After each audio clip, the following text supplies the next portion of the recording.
The Great Escape is one of my most favourite movies and one of my most favourite books to read. Both are equally gripping and exciting. The Great Escape tells the story of how more than 600 prisoners of war in a German prison camp worked together to achieve an extraordinary and daring breakout by digging 3 tunnels known as Tom, Dick and Harry. The book and the film are both exciting and gripping in equal measure. And I want to read to you an extract from the book, The Great Escape, which dovetails well into our theme for today. It was just after 2 o'clock on a warm afternoon that 24 men fell in outside Hut 104, carrying bundles wrapped in towels, presumably to be dumped in the steam delousers. It would be too bad if the gate guards inspected them, because they contained uniform jackets and pants converted to look like civilian clothes and little packets of concentrated food cakes made from oatmeal and breadcrumbs, milk powder, chocolate and sugar. In the pockets were maps and a little German money.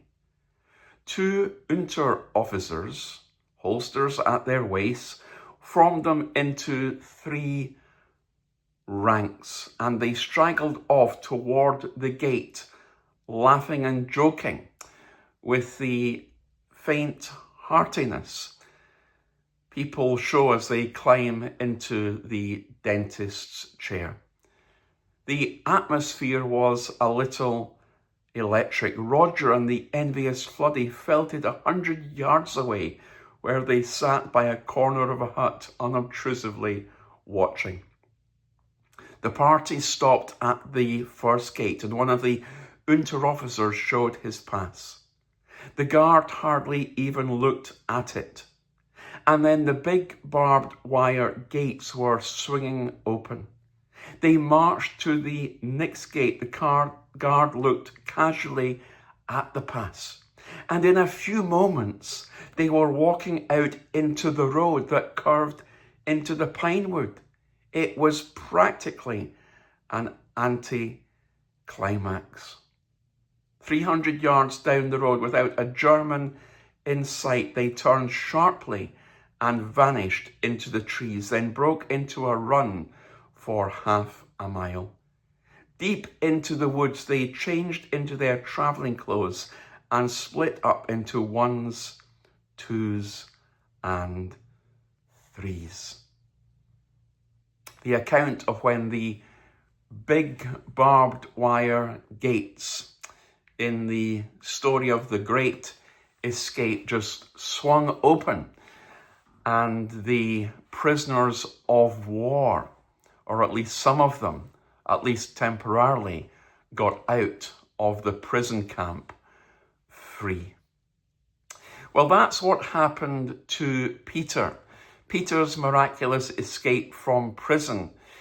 And as we read Acts chapter 12, it chronicles for us how the big iron gates just swung open, and Peter was able to, as it were, walk out of prison free. Let's read of what happened, a different kind of great escape. Acts chapter 12, verse 10.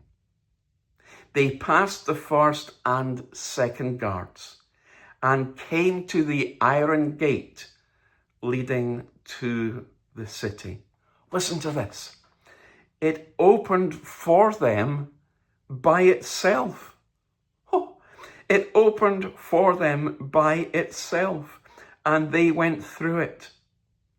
When they had walked the length of one street, suddenly the angel left him. The big iron gate, when they got to it, having got out of prison, they might have thought their troubles were over. Suddenly they saw this big iron gate. Oh no, we're still stuck. The iron gate opened by itself. And in our reflections, just for a moment or two today, we want to think about the providence of God. You see, Peter, we read in the passage, was sleeping. In other words, Peter had resigned himself to the fact he was probably going to be there for quite some time. But God woke Peter up from a sleep. The providence of God was at work. The prayers of the church, the prayers of the people had been taking place. And now one of the greatest escapes in all of biblical history, in all of the New Testament, was about to take place. The prisoner Peter came to the big iron gates.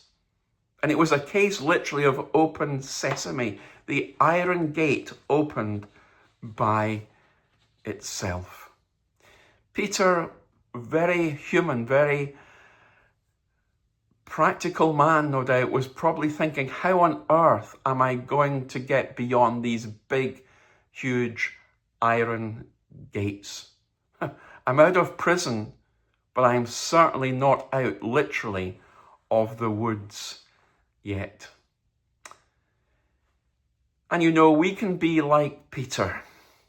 We can come to the big, metaphorical iron gates in our life. We can come up against a situation where we think, how on earth are we going to get out of this? The ancient Greek word for those gates opening is a Greek word which means automate, automatically. So we could almost say that these big, huge iron gates opened automatically for Peter. See, the story, the account of Peter, when the providence of God is put into the equation, tells us that when people pray and God is involved, those huge iron gates can open automatically. And we, like Peter, can walk through those huge iron gates. My friends, are you facing, even today, even as you listen to this, an iron gate in your life? Are you praying that that iron gate would open? In a sense, Peter just needed to keep walking because that iron gate would open. Peter walked through the prison yard. He came to those huge iron gates. And because the church was at prayer, and because the providence of God was at work, those huge iron gates opened. Perhaps today, perhaps in a situation today, you'll discover that even before today is out, huge iron gates, metaphorically, have opened for you.